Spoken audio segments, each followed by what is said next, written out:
Dr. Naidoo, can food change the way our brain behaves? The food we eat impacts our brain, and it also impacts how we feel. So between these two organs, the other thing to know is that we often talk about serotonin, the happiness hormone. Well, serotonin receptors, about 95% of them are in the gut, and about 95% of serotonin is not only produced in the gut. So it's important to just understand that. And as we understand that gut-brain connection, we start to understand the food-mood connection. To these patients that have these debilitating conditions, panic attacks, anxiety, severe depression, is there hope that they can maybe at some point leave their medication? Como Curar is your natural health show where we translate the science and turn it into useful, practical, and simple education to give you all the tools that you need to say no to any medical sentence. I am Coco March, your host.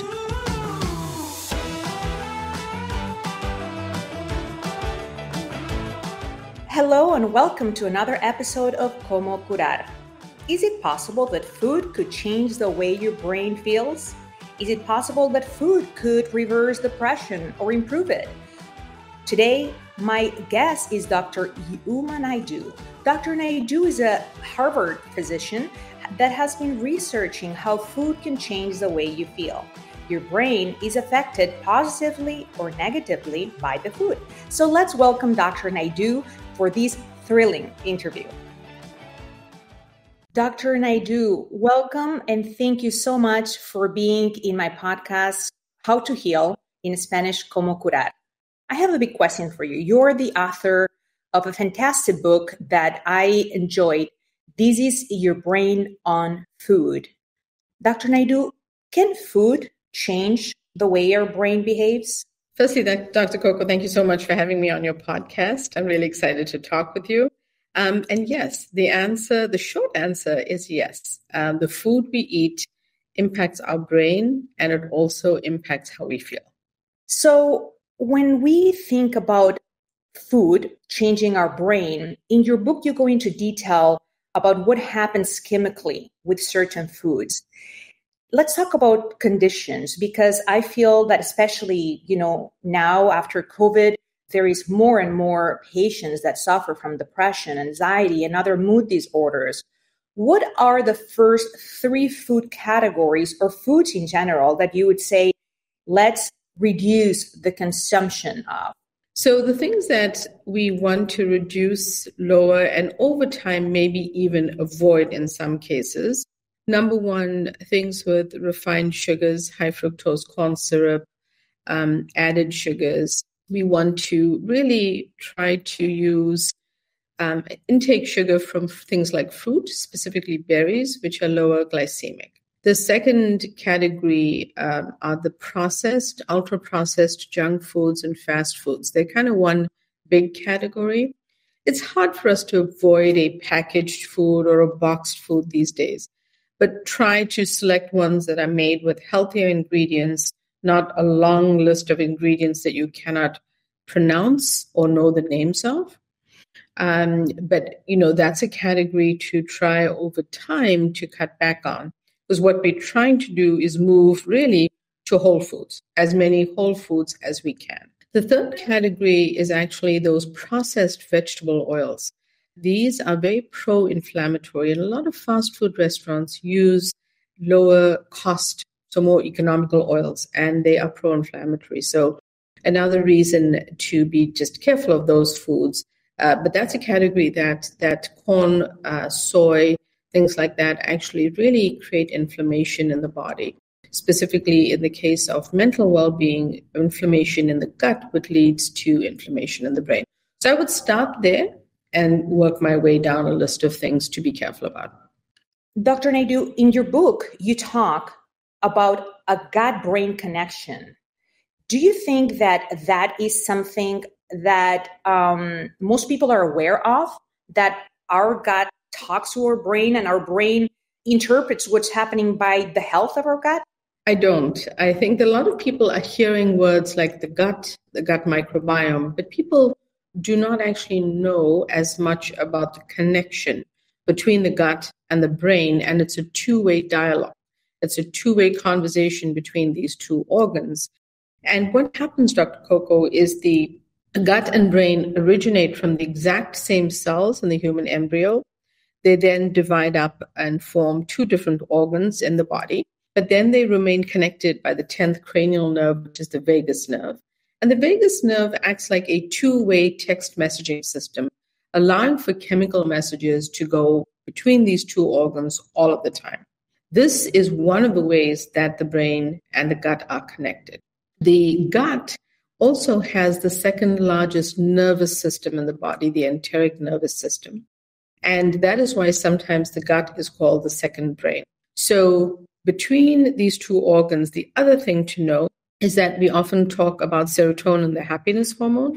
Well, serotonin receptors, about 95% of them are in the gut, and about 95% of serotonin is not only produced in the gut, but is in the gut. So the fact that it's there also makes us understand when someone is prescribed a medication such as fluoxetine, which in the United States is called Prozac. Often when they take that medication, they have gastrointestinal side effects. It's because of the location of the serotonin receptors and the production. So it's important to just understand that. And as we understand that gut-brain connection, we start to understand the food-mood connection. Dr. Naidoo, you mentioned something that I love, and is the fact that serotonin is it's manufactured in the gut mostly. Is that serotonin usable? Is that the one that the brain uses? Because there is a little bit of debate when I interviewed other doctors whether that is a usable serotonin or not. And you being a brain specialist, you're my special guest to ask that question. So there is ongoing debate. In fact, there's even research from 2022 done by a very respected group in London in the UK that questioned whether the serotonin is involved at all in terms of conditions like depression. And I think that while the ongoing debate and research continues, what we have to rely on is what we see clinically. So is all of it something that we can use? No. But does it have an impact? Yes. I think that what is important to understand is that the food that we are eating is interacting with those receptors in that environment, because the gut microbes, the trillions of gut microbes in the microbiome, and we use the term microbiome when we include the genetic material, they are interacting with the food, but it's also in the same environment as these receptors in the serotonin production. So there is that interaction as well. And I think that together with the ongoing research and what I see clinically becomes important to help us understand. I don't think we know everything, and I think we'd be wrong to say we think something is definite. So I actually respect the fact that there's ongoing debate because it helps us understand what we need to help more people feel better. Mm-hmm. And certainly that's science. If we don't debate science, we don't evolve science. Exactly. There's always a debate, and especially when it comes to nutrition. You know, when I read your book, I came across your book, I was just thrilled by the title. And my first question was like, what does a Harvard physician do talking about nutrition? That is, I have to read the book. So tell me, what happened to you? Because over the years, what I've seen is that many doctors that experience in their own skin what's happening with whatever area of medicine they're studying, it changes a little bit the perception that they originally happened.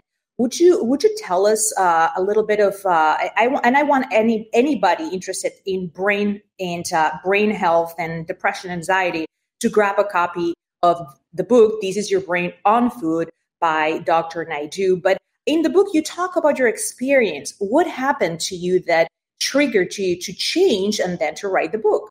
There were a few different experiences, but I think the one that you're referring to is one of my what I call one of my light bulb moments.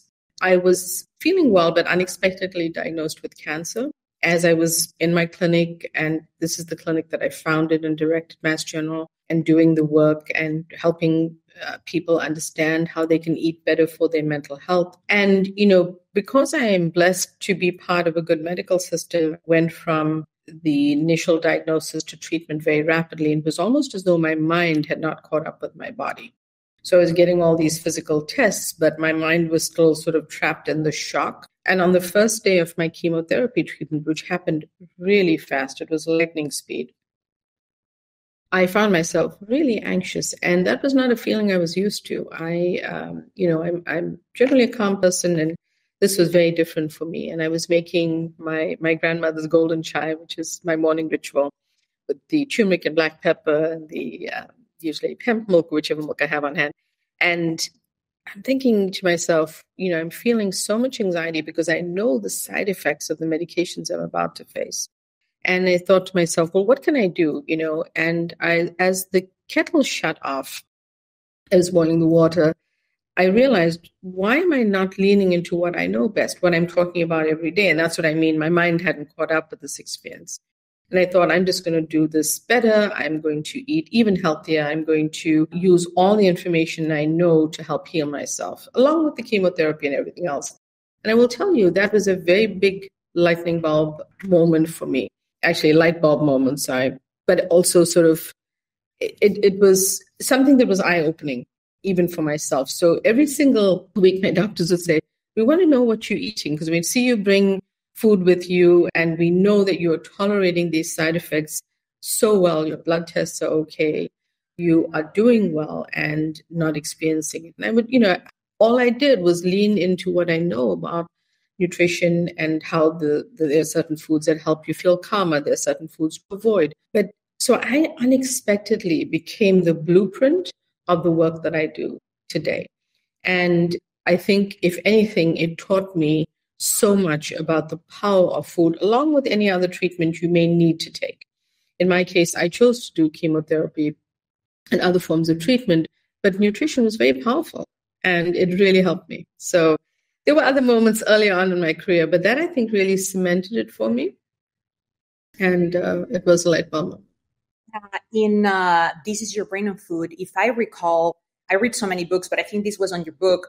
You talk about a patient that had depression, anxiety, and she had developed a routine of, I think it was going to Dunkin' Donuts. Do I get that right? Or a place like that.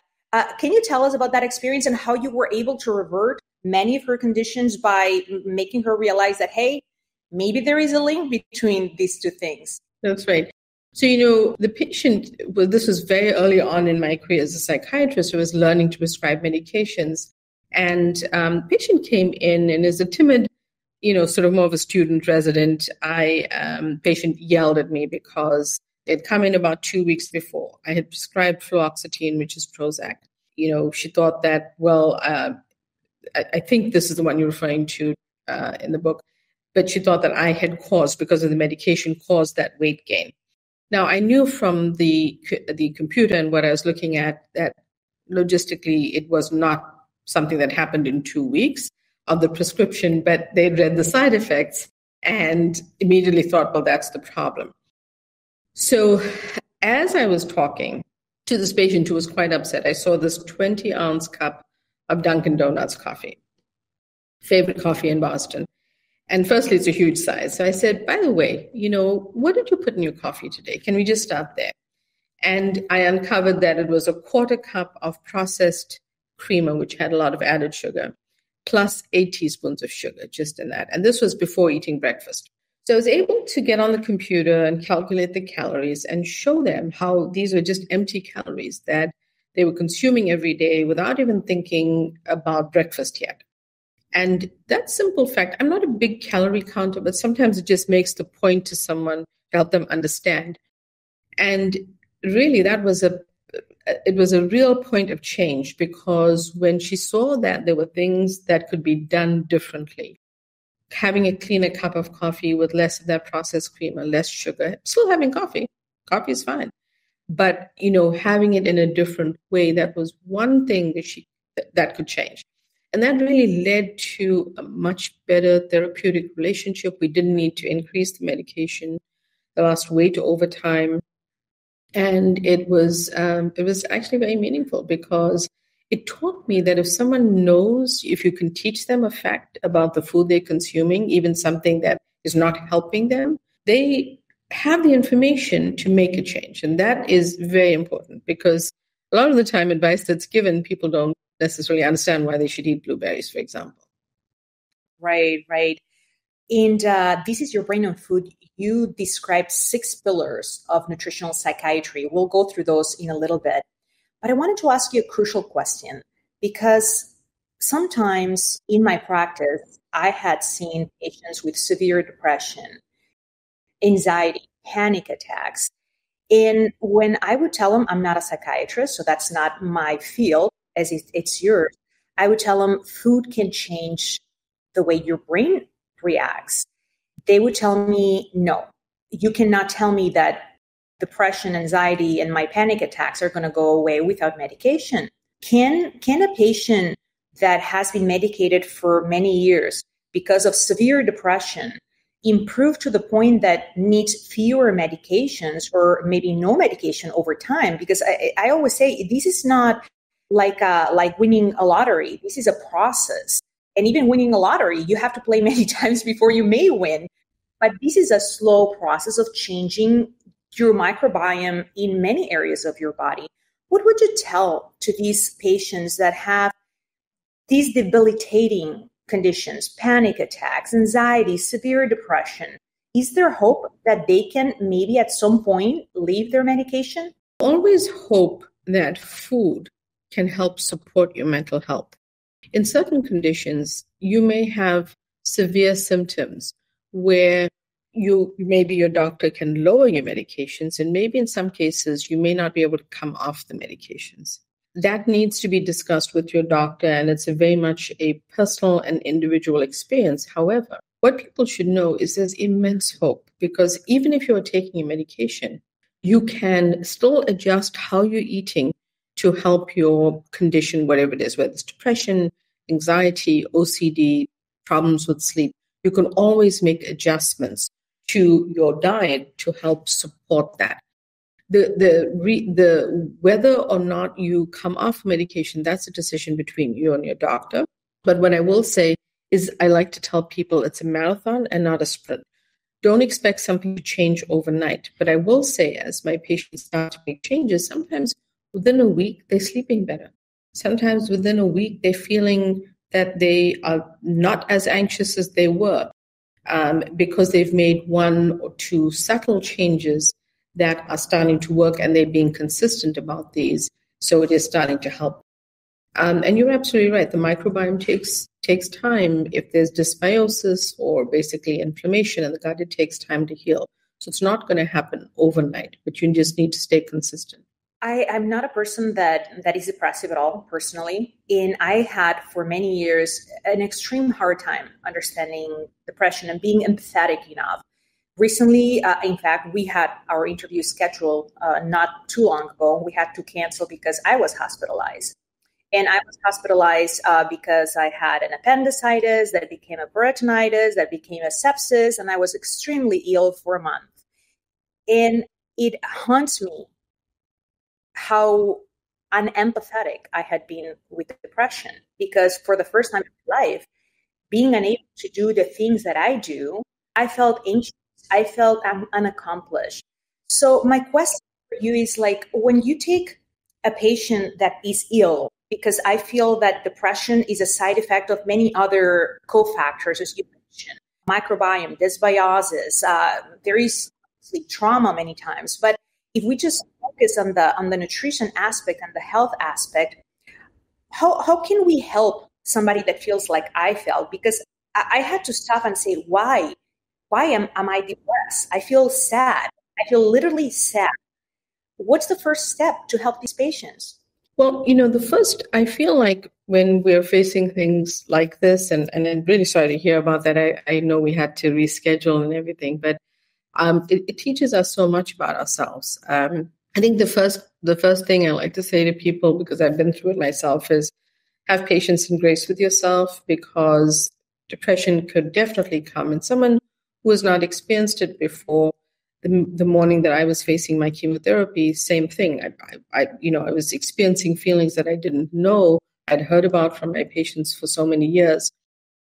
I think about one thing that you might be doing and eating that may not be the healthiest habit.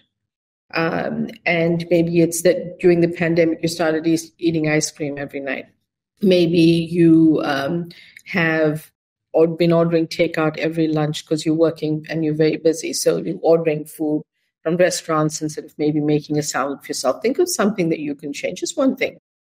And have patience with yourself, because it's not easy to just pull yourself out of this, but you have the ability to do it by having support around you, making sure that you are taking care of yourself in a holistic way, looking at lifestyle factors, spending some time outdoors, taking a walk, doing exercise that you feel you can do. Sometimes you don't have energy if you're not feeling well. Sometimes you don't have energy if you're feeling depressed, but even a walk, spending 10 minutes in outdoor time in daylight will give you 80% of your vitamin D. Vitamin D is extremely important for mood and anxiety. So simple things that can help you along the way. Make sure you're drinking enough water. Dehydration is associated with panic attacks in certain instances. Not drinking adequate water can be associated with a low mood.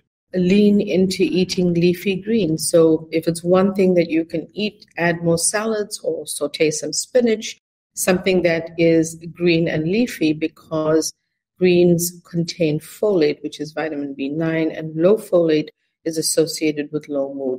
So start to incorporate habits that can help you pull yourself out of this, but have patience as well with yourself, because it's hard. It especially when we're really busy people and we're used to doing multiple things, it's hard to suddenly find yourself almost unable to function in that way.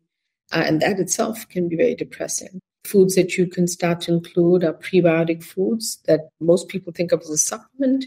But, oats, bananas, berries, garlic, onions are good prebiotic fibers, fermented foods. So you can start to incorporate slowly and steadily things that can help lift your mood. Your book was extremely encouraging because one of the things that I love, I love so many things about it. It's a great book. It's a good read.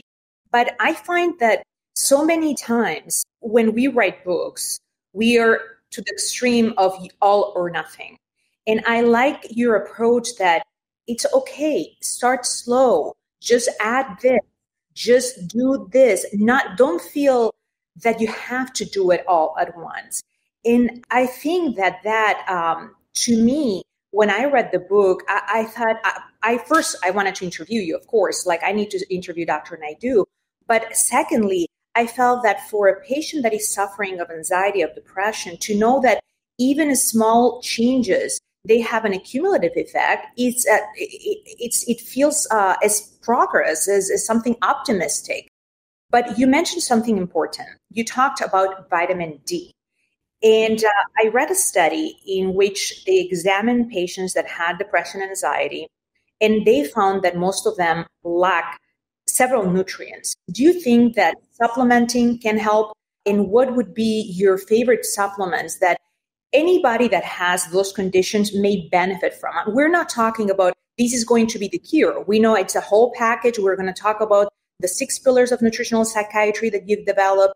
But what would be some of the supplements that you would recommend? I do think that there is a place for supplements. And the reason I think that is none of us eats a perfect diet. We all, may be consuming something that may not be ideal. But again, we're not trying for perfection. We just are trying to improve ourselves. So there is a role for supplements. I mentioned prebiotics a few minutes ago. Prebiotics, there's an example of something you can be consuming through food. So you don't need to go out and buy a prebiotic supplement. But take something like saffron, a spice that I love. Saffron has a significant amount of evidence that it helps depression and helps mood.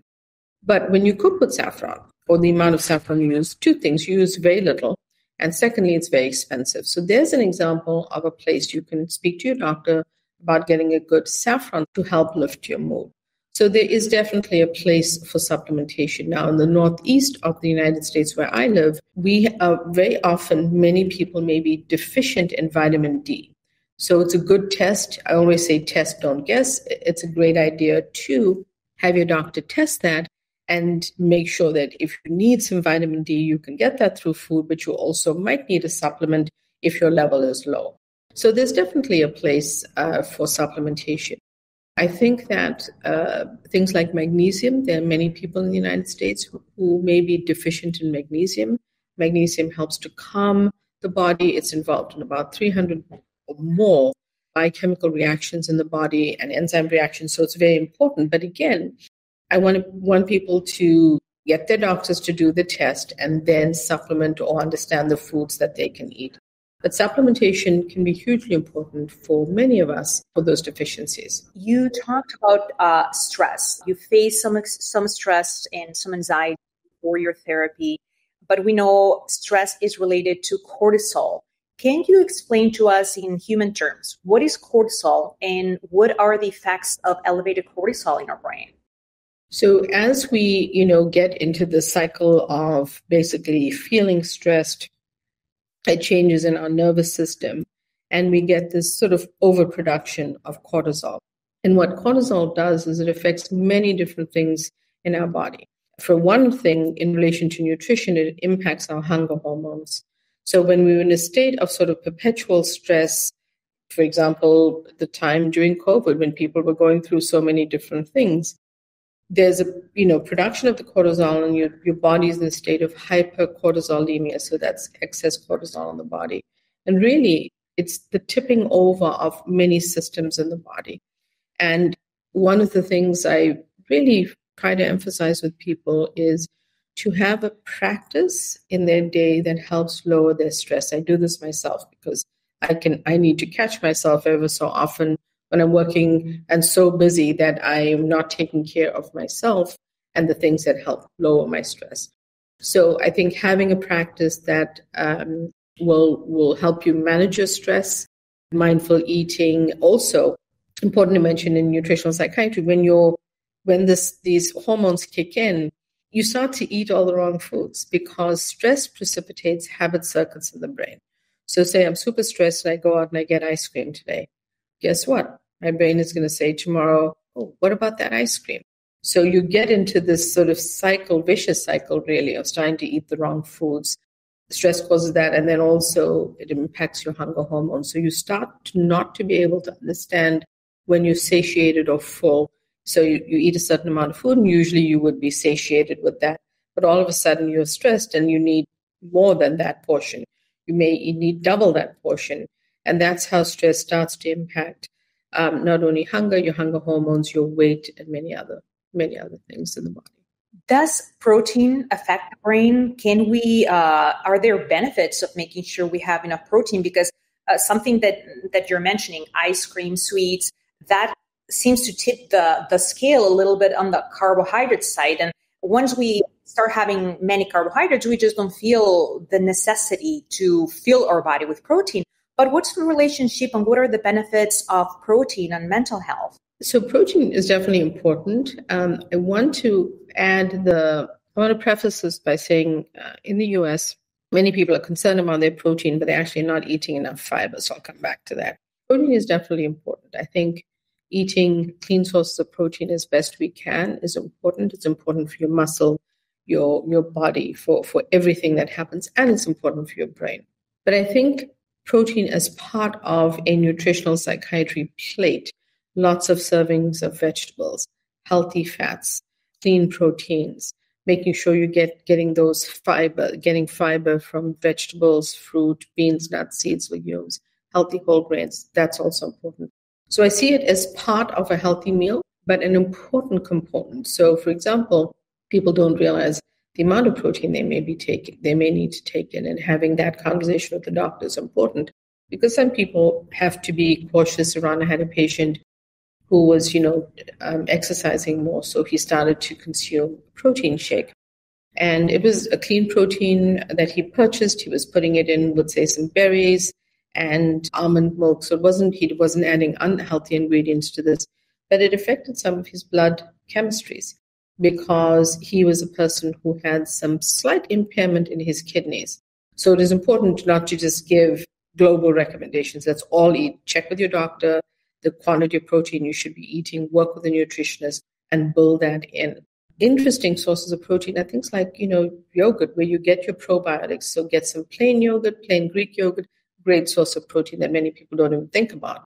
there are ways to start to add this in, but as part of building in that whole foods diet, because fiber is also hugely important. And fiber is what actually keeps the gut microbiome healthy. That's why we need to be eating that as well. And, speaking of fiber, it's very hard. Sometimes we don't realize how much fiber we need or how much protein we need. I mean, they are both very important. But I recently, I was chatting with another doctor, and he said, that the minimum amount of protein because I was raised as a vegetarian. I love yogurt, Greek yogurt, and eggs, and as an adult, I started eating some fish, but I have a hard time. I have to force myself to eat chicken, or I can't eat steak, not because I think there is anything wrong with it occasionally. It's just that I was not raised eating steak, and it would be possible for me to even think about it. So, but that said, it's hard to come up to when you start counting. Like he said, the minimum you should have is 0.8 grams per kilo. So 60 kilos, I should be having like 50 grams of protein a day. And then is when what you said made a lot of sense. And I do too. Yogurt, Greek yogurt, 1 cup of Greek yogurt can have like 20 grams of protein. So, you can have a cup of yogurt and if you eat fish, some white meat, and then you'll have enough. So yogurt is a great source of protein for those who are concerned. But as far as fiber, what you were mentioning, which is crucial, how much fiber should we have? How much fiber do you recommend? Right. So I just want to share that I actually am vegetarian. I was raised vegetarian as well.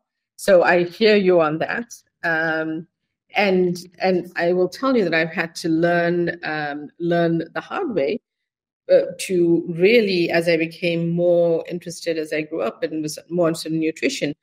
Some of my favorite sources, by the way, are non-GMO organic tofu. I love legumes and beans, but different people don't tolerate those as well. So it's got to fit with what you like to eat. And, things like chia seeds have a ton of protein in them. They are tiny.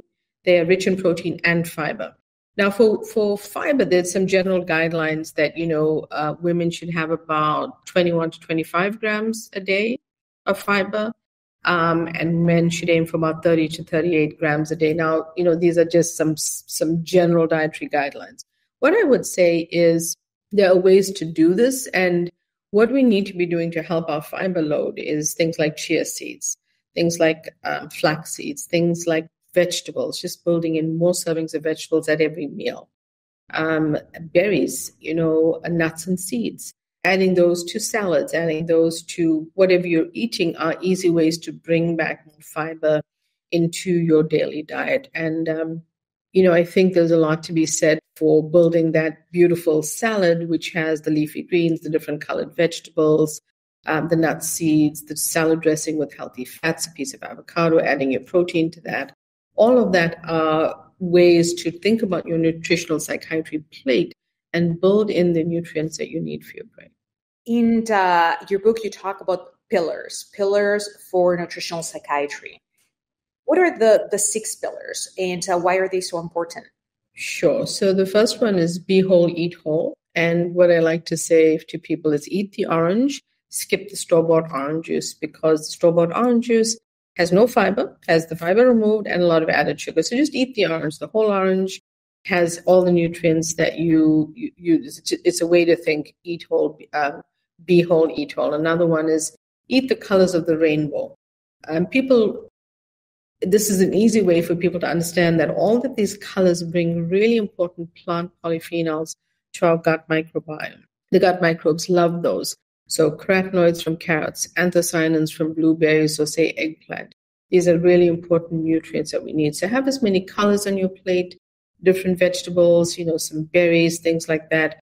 And also these different colors and textures and flavors bring a biodiversity to your gut. That's extremely important because we want our gut to be healthy, and it's one way to add that. I mentioned leafy greens. So another pillar is the greener, the better. The more leafy greens, the better for you, because low folate is associated with low mood.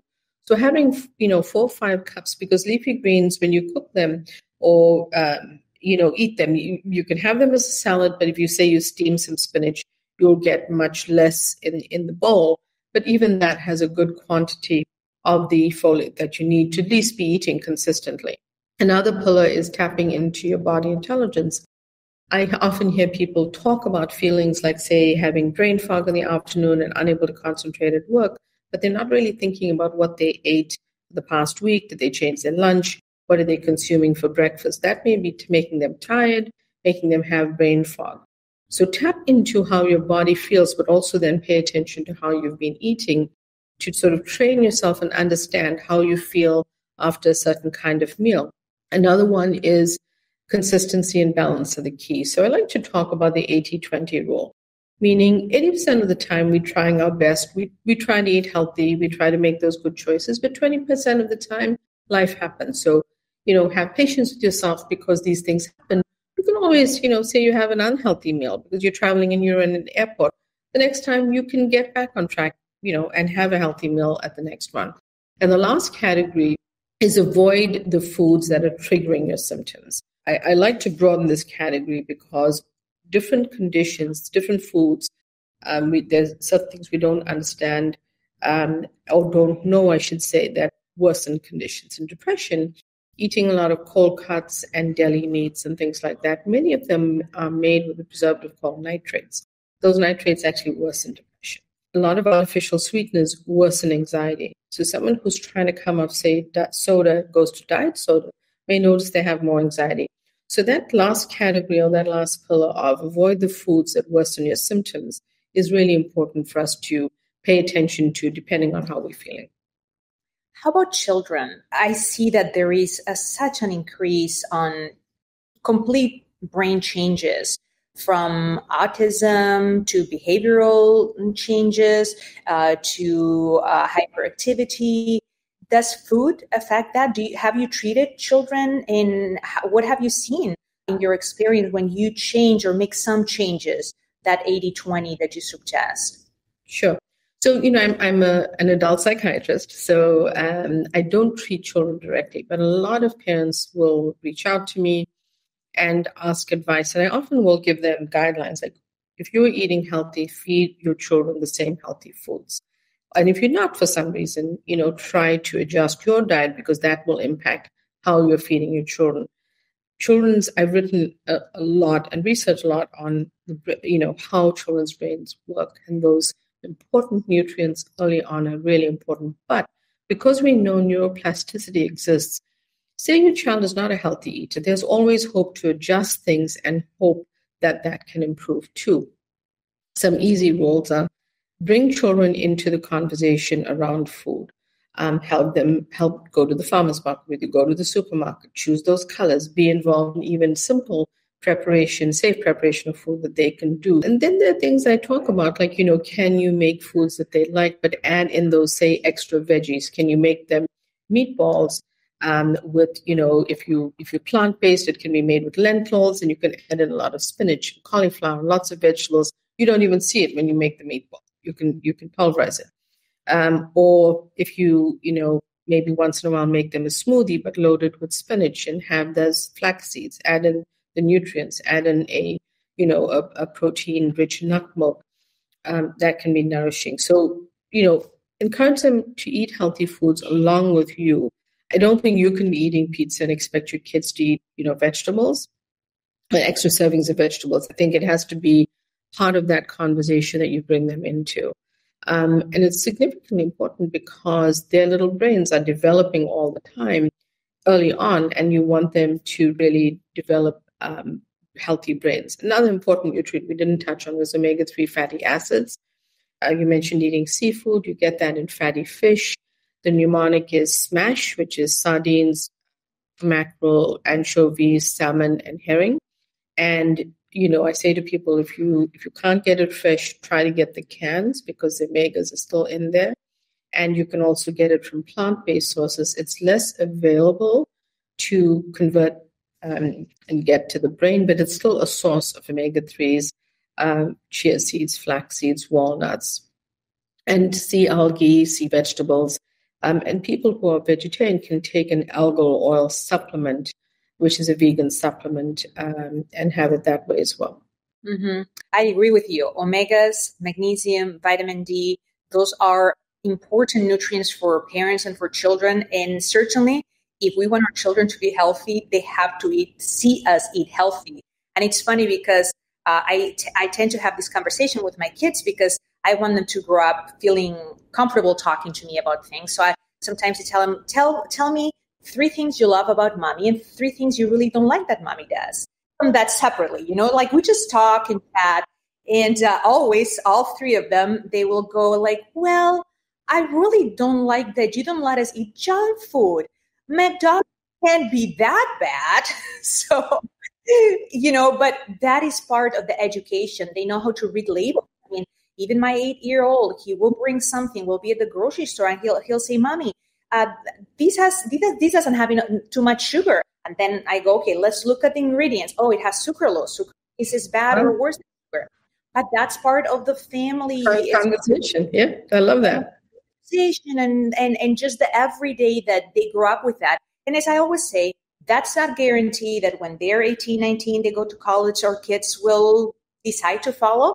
But just like at least in my culture, if you were sick, maybe your mom will make you a soup. When we are sick, our natural thing that we want to do is we want to make us a soup. Or when we were sick, we did this or that, that's what we want.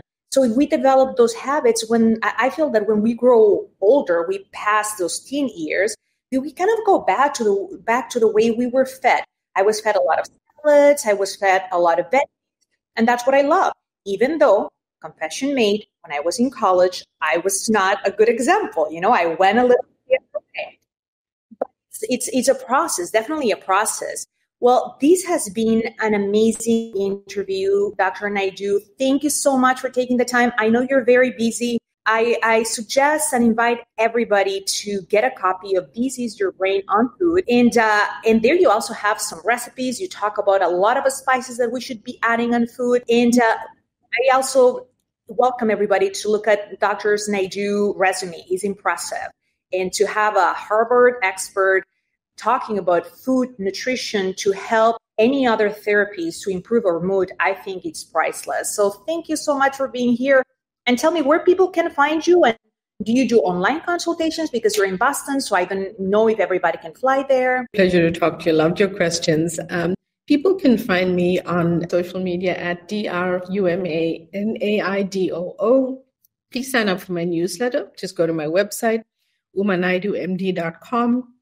You'll get updates on what I'm doing, but also foods and their benefits. And in terms of consultations, right now I'm building some educational programs at the hospital. So I'm not taking new patients into my clinic, even virtually, but we'll update people if you follow me. And Dr. Naidoo didn't tell us because she's very humble, but she has a new book coming out. So stay tuned. Because in this book, she talks about how to calm your brain with foods. Dr. Naidoo is certainly always trying to help. Go to her website, check out her social media, and if you have any brain alterations that you feel depressed, anxious, panic attacks, OCD, please read the book and the old book and the new book. So thank you so much. So we'll go to your website, to your social media, and thank you for giving us such an array of information and choices. And this kind of goes along with the theme of my channel, which is be real, not ideal. Every small change piles up, and eventually we can get better. Thank you, Dr. Naidoo. Thank you so much, Dr. Coco. It was really a pleasure.